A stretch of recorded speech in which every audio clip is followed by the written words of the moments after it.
Hello students, welcome to another video lecture of biology class. So in this video we will discuss about the criticism of Darwinism. So Darwinism এর কি fault ছিল বা কি shortcomings ছিল সেগুলো সম্পর্কে discuss করব।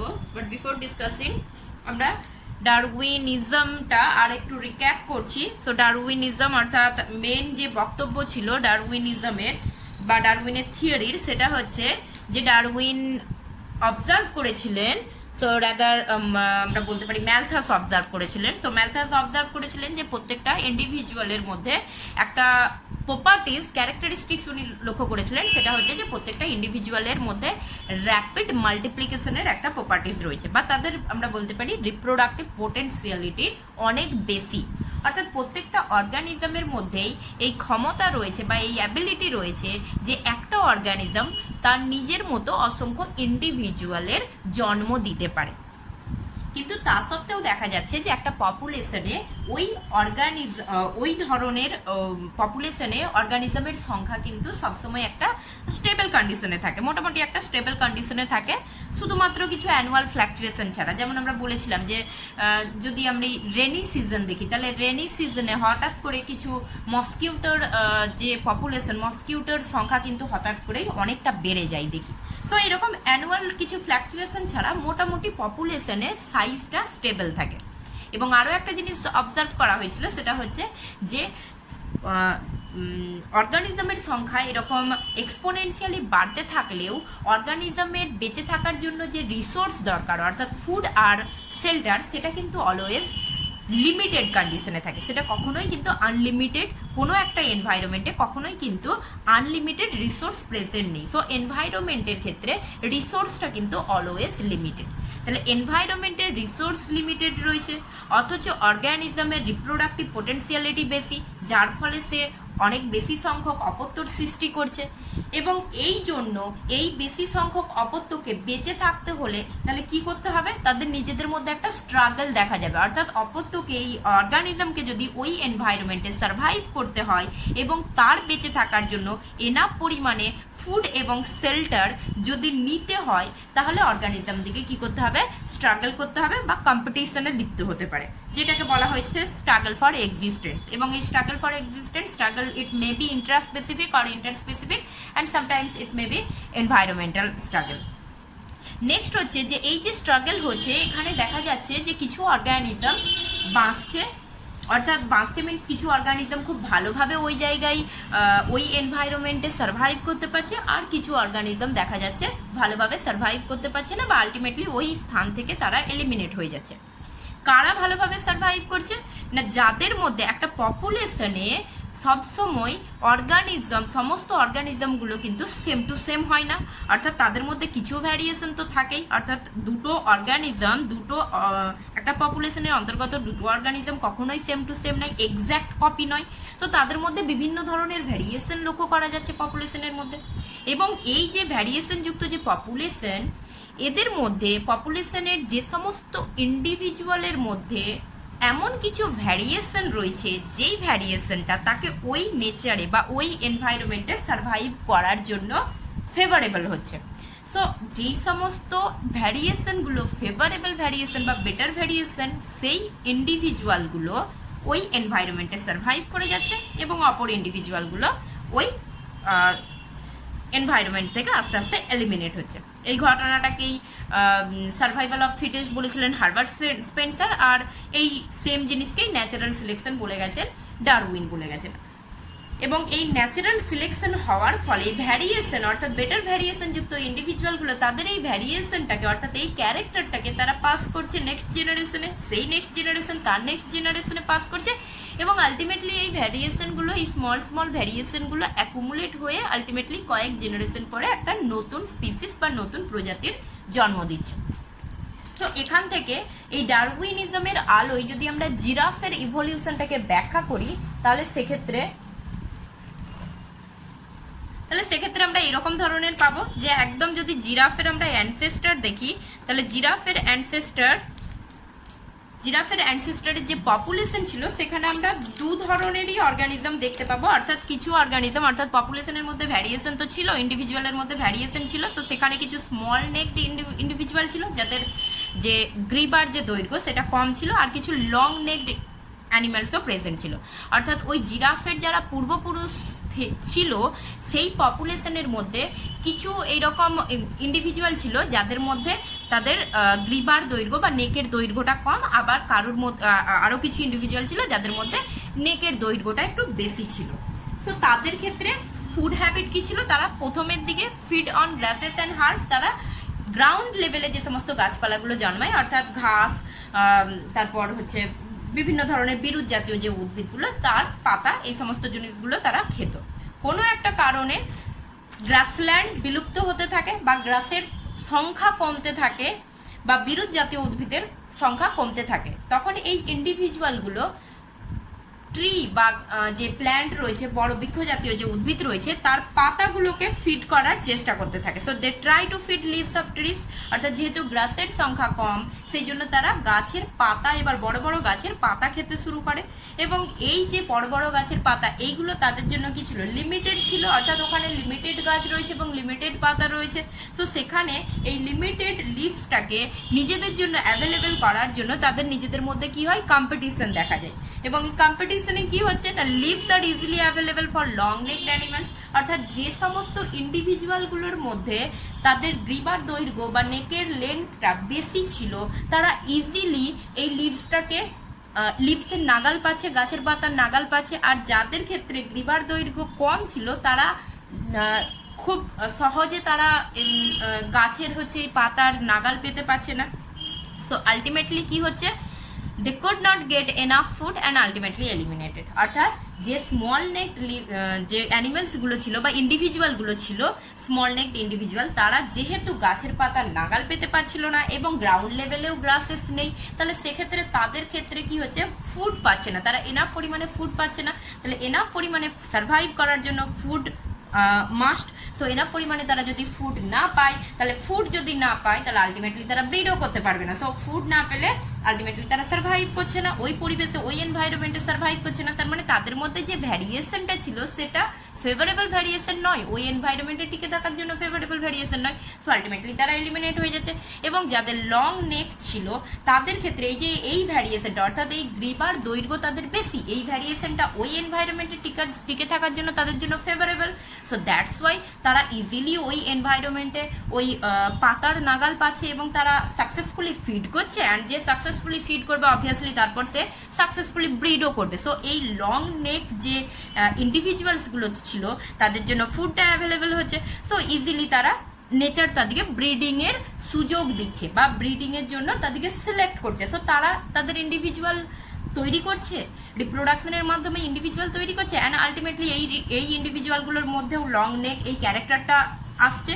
এবং আস্তে আস্তে কয়েকটা জেনারেশন পর এইরকম এদের এই long neck length of neck যে আছে সেটা বেশি হবে এবং সেটা হচ্ছে বারবার প্রত্যেকটা জেনারেশনে পাস অন হতে হতে আলটিমেটলি যে নিউ যে জিরাফ যেটা আমরা এখন দেখছি রিসেন্ট ডেজ জিরাফ, সেটা ইভলভড হয়েছে।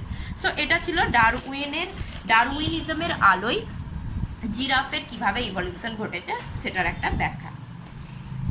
যখন ডারউইনিজম এসেছে তখন ডারউইনিজমটাকে খুব আমি আগেই বলেছিলাম যে বায়োলজির একটা খুব গুরুত্বপূর্ণ ডিসকভারি হিসাবে ধরা হয়ে থাকে, কিন্তু ডারউইনিজমেরও কিছু কিছু ক্রিটিসিজম ছিল।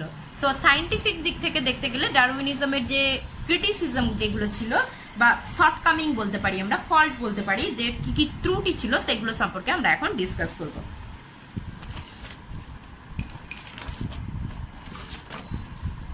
ক্রিটিসিজম অফ ডারউইনিজম অর্থাৎ ডারউইনবাদের কি কি ত্রুটি থেকেছিল। সো প্রথম যে ত্রুটিটা ডারউইনিজমের ছিল, অ্যাকচুয়ালি একটাই ডারউইনিজমের ত্রুটি ছিল, সেটা হচ্ছে ডারউইন যখন এই থিওরিটা এক্সপ্লেন করেছিলেন তখন ওনার কিন্তু কোনো জেনেটিক নলেজ ছিল না। অ্যান্ড এটাই সব থেকে বড় ড্রব্যাক ডারউইনিজমের ক্ষেত্রে। So Darwin fail to explain the source of variation, অর্থাৎ ডারউইনের ক্ষেত্রে মেন যেটা বক্তব্য ছিল ডারউইনিজমের ক্ষেত্রে সেটা হচ্ছে ভ্যারিয়েশন, অর্থাৎ অর্গানিজমের মধ্যে ভ্যারিয়েশন রয়েছে, যাদের বেটার ভ্যারিয়েশন রয়েছে তারা সার্ভাইভ করছে, যাদের বেটার ভ্যারিয়েশন নেই তারা সার্ভাইভ করবে না। বাট যারা ক্রিটিসাইজ করছেন তারা জানতে চাইছে যে এই ভ্যারিয়েশনটা এলো কোথা থেকে।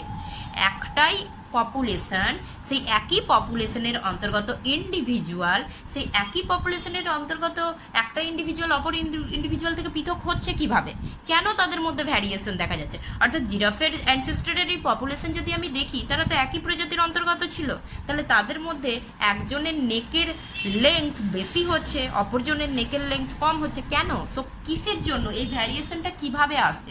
সো এই যে সোর্স অফ ভ্যারিয়েশন, এটা কিন্তু ডারউইন বলে যেতে পারেননি, অর্থাৎ কোথা থেকে এই ভ্যারিয়েশনটা আসছে সেটা উনি বলতে পারেননি। নেক্সট হচ্ছে theory explain survival of the fittest, অর্থাৎ এই থিওরির মেন বক্তব্যই তো ছিল সার্ভাইভাল অফ দ্য ফিটেস্ট বা ন্যাচারাল সিলেকশন, অর্থাৎ যে ফিট, এনভায়রনমেন্টের যে ফিট সে সার্ভাইভ করবে, এনভায়রনমেন্টের জন্য যে বেটার সে সার্ভাইভ করবে, যে ফিট নয়, যে আনফিট, সে এনভায়রনমেন্ট থেকে এলিমিনেট হয়ে যাবে। But does not explain arrival of the fittest. এবার সার্ভাইভাল অফ দ্য ফিটেস্ট, অর্থাৎ যে যারা ক্রিটিক্স ছিল এই ডারউইনিজমের, তারা এটা বলে অপোজ করছে যে ভাই তুমি তো বলে দিলে যে survival of the fittest, but arrival of the fittest কি হলো, মানে কোথা থেকে এলো, ফিটেস্টটা কোথা থেকে আসছে, মানে সেই সেম পয়েন্ট, ভ্যারিয়েশন কোথা থেকে এসেছে, কিভাবে অ্যারাইভাল হলো, সার্ভাইভ, সেটা নাই আমি মেনে নিলাম যে সব কিছু ঠিক আছে, যে হ্যাঁ একটা এনভায়রনমেন্টে যার বেটার ক্যারেক্টার রয়েছে সে সার্ভাইভ করে যাবে, যার বেটার ক্যারেক্টার নাই সে সার্ভাইভ করবে না। বাট এই যে বেটার ক্যারেক্টার, একই পপুলেশনের অন্তর্গত কিছু ইন্ডিভিজুয়ালের মধ্যে বেটার ক্যারেক্টার রয়েছে, কিছুর মধ্যে বেটার ক্যারেক্টার নাই, সো কী করে এলো বেটার ক্যারেক্টার ওদের মধ্যে কী করে এলো? সো এটাও কিন্তু ডারউইনিজম কোনোভাবে এক্সপ্লেন করতে পারেননি। নেক্সট হচ্ছে theory fail to explain presence of vestigial organ, অর্থাৎ এই থিওরিতে ভেস্টিজিয়াল অর্গান নিয়ে কোনো কিছু বলা নেই। অর্থাৎ আমরা ভেস্টিজিয়াল অর্গান পড়ে এসেছিলাম যে বিভিন্ন অর্গানিজমের মধ্যে ভেস্টিজিয়াল অর্গানস রয়েছে, এবং সেটা ভেস্টিজিয়াল অর্গানস মানে সেটা কি হচ্ছে, সেটা ফাংশনলেস, কোনো ফাংশন নেই, সেটা ইনঅ্যাক্টিভ ফর্মে থাকে। তাহলে যদি তার কোনো ফাংশন নেই, তার মানে সেটা তো ইউজফুল ট্রেটস নয়, যার ফাংশন নেই তার মানে সে ইউজফুল ট্রেটস নয়, ইউজফুল ক্যারেক্টার্স নয়। তাহলে ইউজফুল ক্যারেক্টার যদি না হয় তাহলে থাকবে কেন, কেন প্রেজেন্ট থাকছে? ইউজফুল ক্যারেক্টার্স না থাকলে সেটা কেন অর্গানিজমের মধ্যে প্রেজেন্ট থাকছে, সেটাও কিন্তু ডারউইনিজম কোনো এক্সপ্লেন করতে পারেনি। নেক্সট হচ্ছে Darwin did not give importance of discontinuous variation, and এইটা কিন্তু খুব ইম্পর্টেন্ট একটা ড্রব্যাক ছিল ডারউইনের ক্ষেত্রে। সেটা হচ্ছে যে ইনি ডিসকন্টিনিউয়াস ভ্যারিয়েশন বা আলটিমেটলি যেটাকে অ্যাকচুয়ালি মিউটেশন বলা হয়, এইটার সম্পর্কে এটাকে কোনো ইম্পর্টেন্স উনি দেননি। উনি যে ভ্যারিয়েশনগুলোর কথা বলে গেছিলেন সেই ভ্যারিয়েশনগুলো ছিল continuous variation, but discontinuous variation উনি লক্ষ্য করেছিলেন পপুলেশনের মধ্যে ডিসকন্টিনিউয়াস ভ্যারিয়েশন, বাট ডিসকন্টিনিউয়াস ভ্যারিয়েশনকে উনি কোনো ইম্পর্টেন্স দেননি। এবার what is continuous variation and what is discontinuous variation সেটা একটু জানতে হবে আমাদেরকে। সো ভ্যারিয়েশন দু ধরনের হতে পারে, একটা হচ্ছে কন্টিনিউয়াস ভ্যারিয়েশন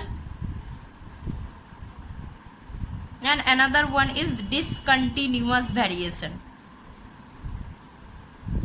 তো ডারউইন যেই ভ্যারিয়েশনের কথা বলেছিলেন সেটা হচ্ছে কন্টিনিউয়াস ভ্যারিয়েশন।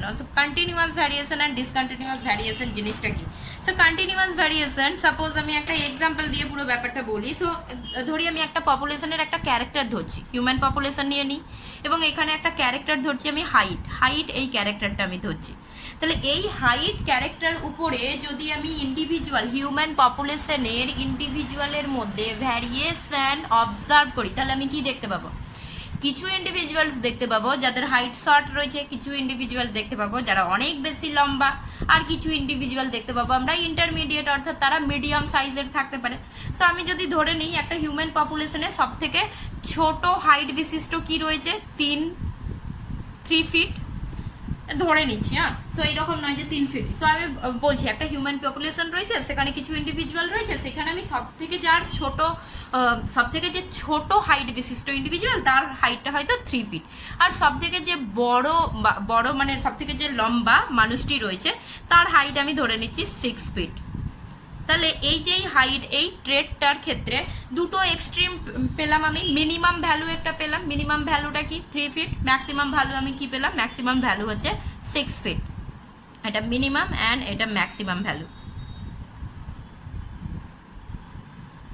আচ্ছা, এছাড়া কি আমি কিছু পাবো না ওই পপুলেশনের ক্ষেত্রে? এছাড়া আর কিছু কি পাবো না? অবভিয়াসলি পাবো। 3 ফিট কারোর ক্ষেত্রে আমি দেখতে পাবো 4 ফিট রয়েছে, কারোর ক্ষেত্রে হয়তো রয়েছে 4 ফিট 2 ইঞ্চ, কারোর ক্ষেত্রে 5 ফিট রয়েছে, কারোর ক্ষেত্রে 5.5 ফিট রয়েছে। সো এইরকমভাবে 3 ফিট থেকে 6 ফিটের মধ্যে আমি অনেকগুলো একটা ভ্যালু আমি পেতে পারি। তাহলে এক্ষেত্রে যদি আমি গ্রাফ আকারে দেখাই তাহলে সেইরকম এইরকম ধরনের একটা স্ট্রাকচার কিন্তু আমরা পেতে পারি, যে এইখানে মিনিমাম ভ্যালুটা হচ্ছে 3 ফিট যদি হয় এবং এইরকমভাবে গ্রাফটা আসবে, ম্যাক্সিমাম ভ্যালু হচ্ছে 6 ফিট। সো এই যে এবং এইটা হচ্ছে ইন্টারমিডিয়েট যেটা পিকে দেখাচ্ছে। সো এই সমস্তগুলো ইন্টারমিডিয়েট ভ্যালু, এটা 4 ফিট হতে পারে, 5 ফিট হতে পারে, 4.5 ফিট হতে পারে, 5 ফিট হতে পারে, 5.5 ফিট হতে পারে। সো এইরকমভাবে ইন্টারমিডিয়েট অনেকগুলো ভ্যালু আমি দেখতে পাবো। সো এই যে ভ্যারিয়েশনটা আমি পপুলেশনের মধ্যে দেখতে পাচ্ছি, this is the continuous variation. একই আমরা ওয়েট হিসাবেও নিতে পারি। সো বিভিন্ন ওয়েট ভ্যালু আমরা অর্গানিজমের ক্ষেত্রে দেখতে পাই। সো ডারউইন যে ভ্যারিয়েশনটার কথা বলেছিলেন তিনি এই কন্টিনিউয়াস ভ্যারিয়েশনের ক্ষেত্রে ভ্যারিয়েশনের কথা বলেছিলেন। এবং কন্টিনিউয়াস ভ্যারিয়েশনের ক্ষেত্রে কি হচ্ছে না, এই ক্ষেত্রে যে ভ্যালুগুলো রয়েছে একটা মিনিমাম ভ্যালু থাকবে, একটা ম্যাক্সিমাম ভ্যালু থাকবে এবং তার মিডিলে কি থাকছে, ইন্টারমিডিয়েটস ভ্যালু থাকছে। এবং ডারউইন যে ভ্যারিয়েশনগুলোর কথা বলেছিল সেটা হচ্ছে পপুলেশনে এইরকম অনেক স্মল স্মল ভ্যারিয়েশন রয়েছে। অর্থাৎ জিরাফের ক্ষেত্রেই যদি আমি বলি, জিরাফের ক্ষেত্রে কি হচ্ছে না, কোনো একটা জিরাফের যে নেকের লেন্থটা সেটা অল্প একটু ছোট, তার থেকে একটু বড় কারো রয়েছে, তার থেকে আবার একটু বড় কারো রয়েছে। তার মানে এইরকম কন্টিনিউ এইরকম ভ্যারিয়েশনগুলো থাকছে। ডিসকন্টিনিউয়াস ভ্যারিয়েশনটা কি না, ডিসকন্টিনিউয়াস ভ্যারিয়েশন একটা ক্যারেক্টার বলি আমি। ক্যারেক্টার হচ্ছে রোলিং অফ টাং। অর্থাৎ কিছু আমরা দেখতে পাই কিছু কিছু মানুষ রয়েছে যারা তাদের জিভটাকে উল্টোতে পারে, রোল করতে পারে। সো এক্ষেত্রে যদি আমি দেখি তাহলে এই ক্ষেত্রে কি দেখতে পাবো, কিছু একটা পপুলেশন যদি হিউম্যান পপুলেশন যদি আমি স্টাডি করি তাহলে সেক্ষেত্রে আমি কি দেখতে পাবো, যদি সাপোজ 100টা হিউম্যান নিলাম, আমি 100টা হিউম্যানের মধ্যে আমি দেখতে পেলাম 30টা হিউম্যান তাদের টাংটাকে রোল করতে পারছে অ্যান্ড 70টা হিউম্যান তাদের টাংটাকে রোল করতে পারছে না। তাহলে এক্ষেত্রে আমি কি করতে পেলাম, যে কেউ পারছে, Abel, individuals which are able to roll their tongue are individuals which are unable to roll their tongue. তাহলে এক্ষেত্রে আমি দুটো ভ্যালু পেতে পারি, একটা হচ্ছে কেউ পারছে করতে আর একটা হচ্ছে কেউ পারছে না করতে। অর্থাৎ দুটো এক্সট্রিম ভ্যালু, এইরকম নয় যে কেউ অল্প পারছে কেউ বেশি পারছে, এরকম ইন্টারমিডিয়েট কোনো ভ্যালু আমি এখানে পাবো না। সো নো ইন্টারমিডিয়েট ভ্যালু,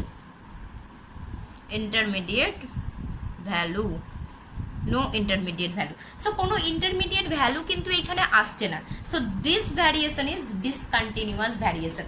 অর্থাৎ ডিসকন্টিনিউয়াস ভ্যারিয়েশন হচ্ছে ওই রকম ছোট ছোট নয়, এগুলো হচ্ছে অ্যাকচুয়ালি ডিসক্রিট ভ্যালু বলতে পারি আমি। সো ডিসকন্টিনিউয়াস ভ্যারিয়েশন, হঠাৎ করে কোনো একটা পপুলেশনের মধ্যে কোনো একটা ইন্ডিভিজুয়াল রয়েছে যার মধ্যে একটা ক্যারেক্টার শো করছে, অপর ইন্ডিভিজুয়ালের মধ্যে সেই ক্যারেক্টারগুলো শো করছে না, and that is the discontinuous variation. আর পরে সেটাকেই অ্যাকচুয়ালি মিউটেশন রূপে সেইটাই হচ্ছে ডিসকভার হয়।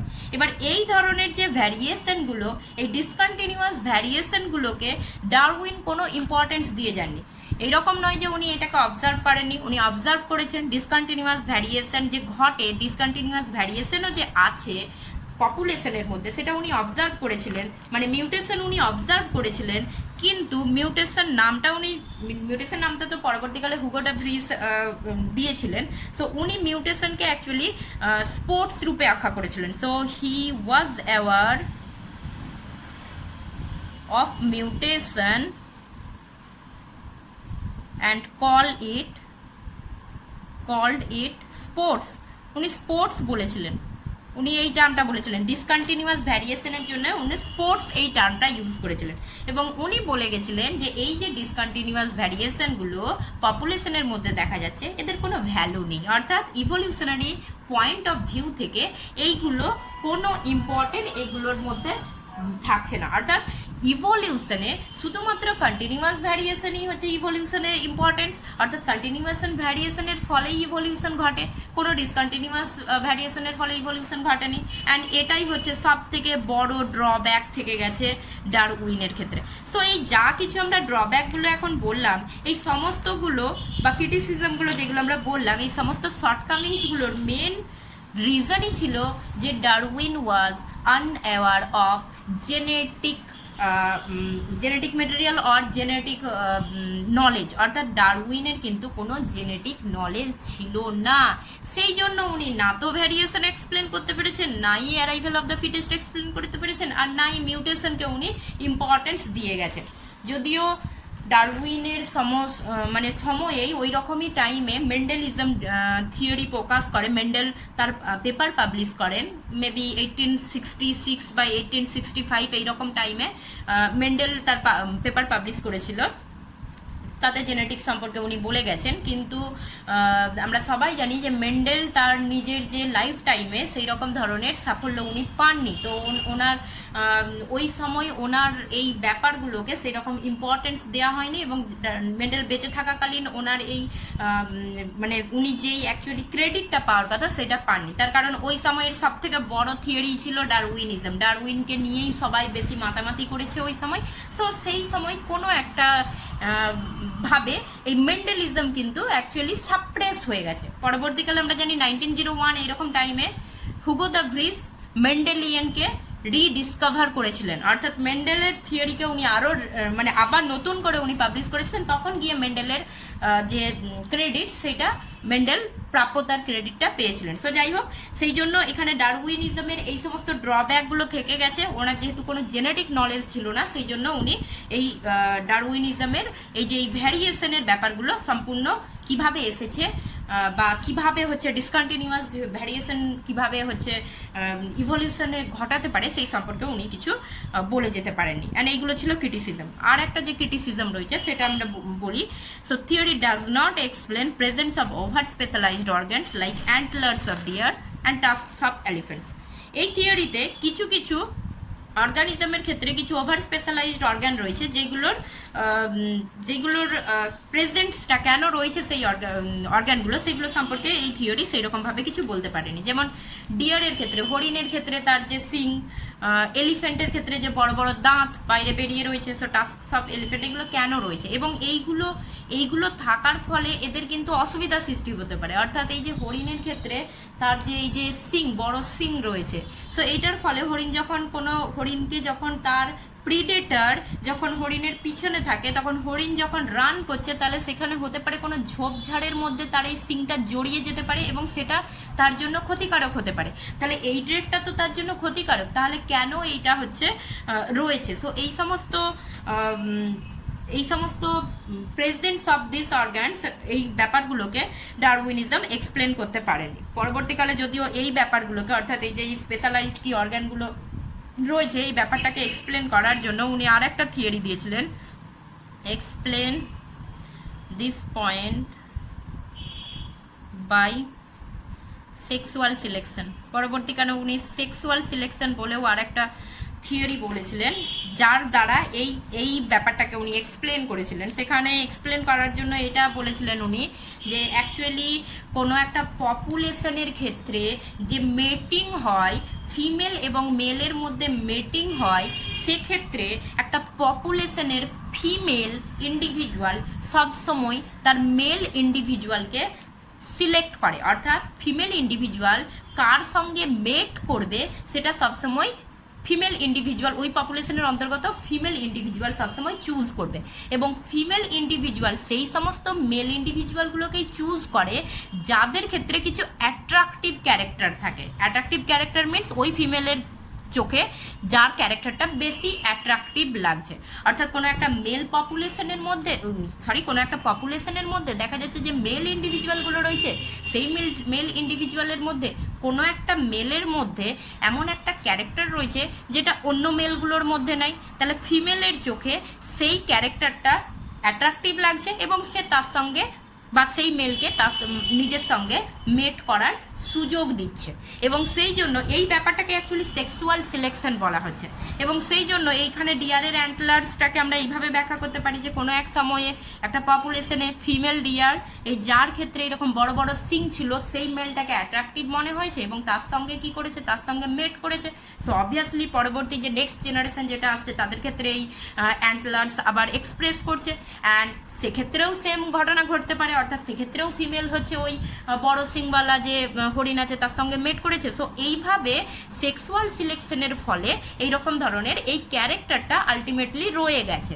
সো এইটা হচ্ছে সেক্সুয়াল সিলেকশনের জন্য, এবং এই সেক্সুয়াল সিলেকশনের জন্যই উনি বলেছিলেন সেই জন্য বিভিন্ন ধরনের পপুলেশন যদি আমরা দেখি, এক্সেপ্ট হিউম্যান পপুলেশন, তাহলে বিভিন্ন ধরনের পপুলেশন যদি আমরা দেখি সেই জন্য কিন্তু বিভিন্ন পপুলেশনে কিন্তু মেল যে অর্গানিজম হয় সে বেশি বিউটিফুল হয়, কেননা মেলকে সবসময় ট্রাই করতে হয় ফিমেলের কাছে অ্যাট্রাকটিভ হওয়ার, তবেই ফিমেল তাকে তার সঙ্গে মেট করার সুযোগ দেবে।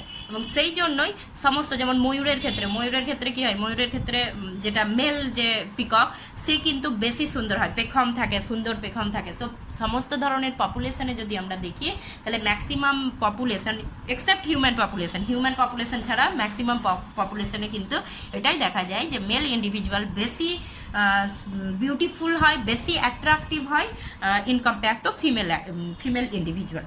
এটা দিয়ে উনি এক্সপ্লেন করেছিলেন, কিন্তু তারপরেও ক্রিটিসিজম এসেছে এইটাই যে কেন মেলও তো ফিমেলকে সিলেক্ট করতে পারে, সবসময় এটাই কেন হবে যে ফিমেলই মেলকে সিলেক্ট করছে, মেলও তো ফিমেলকে সিলেক্ট করতে পারে, তাহলে সেক্ষেত্রে এটা তার একটা ড্রব্যাক থেকে গেছে। সো এইগুলো হচ্ছে ক্রিটিসিজম অফ ডারউইনিজম।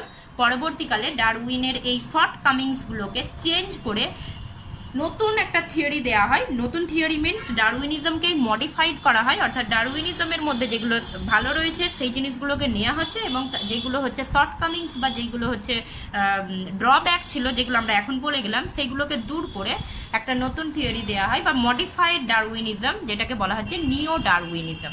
আর নিও ডারউইনিজম অ্যাকচুয়ালি ডারউইনিজম এবং মেন্ডেলিজম দুটোকে কম্বাইন করে নিও ডারউইনিজম দেওয়া হয়।